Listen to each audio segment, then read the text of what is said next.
savez, en tant que soldats, nous tenons beaucoup à la parole donnée. Nous pensons que les transitions qui sont en cours en Afrique sont dues à plusieurs facteurs, parmi lesquels on peut citer les promesses non tenues. Je voudrais ici réitérer mon engagement que ni moi, ni aucun membre du Comité national du Rassemblement pour le développement et des organes de la transition ne sera candidat aux élections à venir. La charte de la transition a déjà réglé la question. Aucun acteur de la transition, les membres du CNRD, les membres du gouvernement, les membres du CNT ne feront acte de candidature aux prochaines élections. Ceci est une disposition fondamentale de la charte de la transition. Aucun membre de cette transition ne sera candidat à quoi que ce soit. C'est ça la dignité. L'harmonie entre le dire et le faire. Voilà, chers compatriotes, en ce jour particulier où notre chère patrie traverse l'une des pages les plus sombres de son histoire, je me permets de décortiquer cette vidéo de Mamadi Doumbouya, le sous-préfet d'Emmanuel Macron qui s'était fendu d'un discours nationaliste, patriotique et de rupture, comme vous l'avez entendu. Et bien évidemment, cette rhétorique avait suscité une atmosphère d'effervescence et entraîné une adhésion massive du peuple aux idéaux du CNRD. Mais ce que nous ne savions pas, c'est que ce jour, commémoré comme la naissance d'un nouveau départ, d'un nouveau soleil, était en réalité le jour de la naissance de Satan en personne. Dans son discours, il lançait un appel à l'unité des 4 régions naturelles afin de bâtir ensemble une Guinée unie et réconciliée. Pourtant, il en a exclu 3, lançant une véritable chasse aux sorcières contre leurs leaders, tuant et emprisonnant leurs fils et embastillant tous ceux de son ethnie qui s'opposent à son totalitarisme. Le docteur Djoubaté, le général Sadiba Koulibaly en sont des preuves irréfutables. Ce monstre a oublié le devoir régalien du soldat qu'il invoquait. Pourtant, dans son discours, vous l'avez entendu, il a oublié les morts et les blessés auxquels il faisait référence. Il a oublié qu'il avait demandé à chacun de faire l'amour à la Guinée. Il a oublié le caractère inclusif des élections qu'il avait promis d'organiser. Il avait pourtant affirmé que plus personne ne devrait mourir pour la politique. Il avait même vanté le Guinéen comme un homme de parole. Pourtant, il a été le premier à briser son serment, publiquement, à se régner.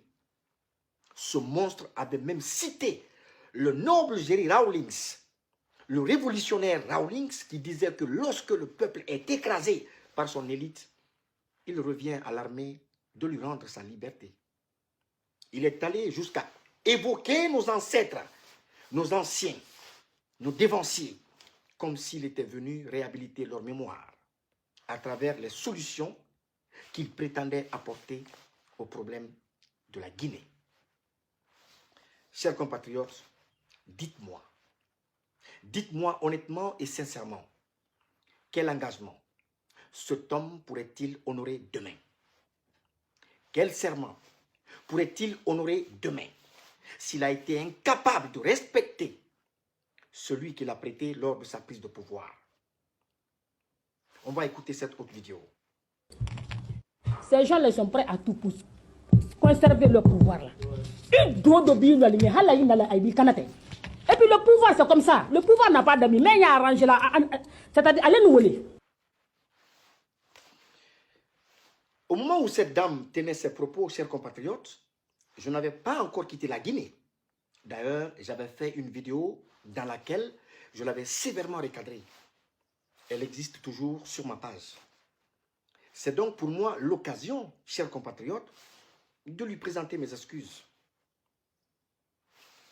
à cette dame qui avait tout de même une longueur d'avance sur nous qui soutenions le CNRD. Dans cette vidéo, cette dame attirait déjà toute notre attention sur le caractère criminel et assassin du régime de Mamadi Doumbouya. Les mots sont clairs et sans ambiguïté. Ko moi-même bitolon alula mansaya nina aidi fa aidi kanate. Ce qui veut dire que toute personne qui ose s'amuser avec le pouvoir de Mamadi Doumbouya s'expose à la mort. Nous comprenons aisément aujourd'hui que c'est pour cette raison qu'ils ont éliminé Sadiba Koulibaly, qu'ils ont éliminé Dr Djoubaté, Foni Kemengue, Bilo, Marwan. C'est pour cette raison qu'ils ont enlevé le père de Babila. C'est pour cette même raison qu'ils ont enlevé mes enfants, des mineurs qui ne sont ni de près ni de loin mêlés à mes prises d'opposition. Ka Adamadenu Kanate, Kaloufa, Kalubila Kasula, Ouyado, Kajamana Walita, Kalatala Mofufafu Lute, Barabali Lute, Sungurumba Lute, Ko Telafola, Ko Kanarafo. Chers compatriotes, ce régime s'écroulera comme un château de cartes sous le poids de la malédiction, du sang et des âmes innocentes qu'il a sacrifiées. Encore une fois, je n'abdiquerai pas. Mamadi Doumbouya, je ne ferai pas de concession. Mamadi Doumbouya, je ne reculerai pas. Rendez-moi mes enfants. Ils ne sont ni de près, ni de loin, mêlés à mes prises d'opposition. Vous avez mes enfants. Vous avez aussi des enfants. Rendez-moi mes enfants. Rendez-moi mes enfants, car c'est une série de traumatismes qui vient de commencer là.